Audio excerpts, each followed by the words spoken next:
तर मेडिकवर हॉस्पिटलमध्ये आपण हे मायक्रोपेनिसचं पिनाईल लेंथनिंग सर्जरी म्हणजे लिंगाची लांबी वाढवणे, तर हे सर्जरी आपण नवी मुंबईमध्ये इथं पहिल्यांदाच आपण मेडिकवर हॉस्पिटलमध्ये केलेली आहे. तर ही जी सर्जरी आहे ह्याच्यामध्ये भरपूर आव्हाने होते. एक तर पेशंट 26 वर्षाचा होता आणि त्याला कंजेनेटल मायक्रोपेनिस होतं. कंजेनेटल मायक्रोपेनिस म्हणजे जन्मतः त्याची लिंगाची लांबी 2.5 इंचापेक्षा कमी होती. तर ती आपल्याला वाढवायची होती, कारण त्याला पुढे लग्न करण्यासाठी सुखी वैवाहिक जीवनसाठी त्याला ॲटलिस्ट एक 5.5-6 इंचाची आपल्याला लांबी देणे गरजेचं होतं.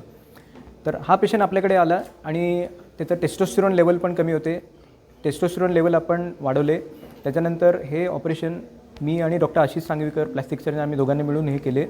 ऑपरेशन साधारणतः 2.5-3 तासाचे ऑपरेशन होते आणि ह्याच्यामध्ये मेडिकवरमध्ये इन्फ्रास्ट्रक्चर आहे आपल्याकडे. इन्फ्रास्ट्रक्चरचा भरपूर उपयोग झाला. पेशंटचं क्रेडिट फॅसिलिटी होती ते पण उपयोगी पडली. त्यामुळे खर्चाचा काही प्रॉब्लेम नाही आला आणि पेशंटची लांबी आपण यशस्वीरित्याने 6 इंचापर्यंत वाढवण्यात आपल्याला यश आलेलं आहे. तर ही नवी मुंबईमध्ये अशी मायक्रोपेनिसची पहिलीच सर्जरी आपल्या इकडं मेडिकवर हॉस्पिटलमध्ये यशस्वीरित्या पार झालेली आहे.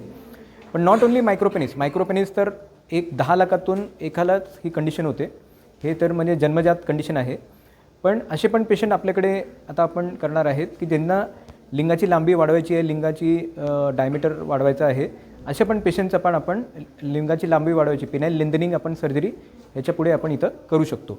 आणि इनफॅक्ट ह्याच्यापुढे आपण अँड्रोलॉजी सर्व्हिसेस जसं पिनाईल इम्प्लांट, इरेक्टाईल डिस्फंक्शन, लिंग ताठरपणा ह्याचे पण सर्व्हिसेस चालू करणार आहेत. आणि त्याच्या पुढची स्टेप आहे की ट्रान्सजेंडर सर्जरी, ज्याला म्हणतात मेल टू फिमेल आणि female to male sex change surgery.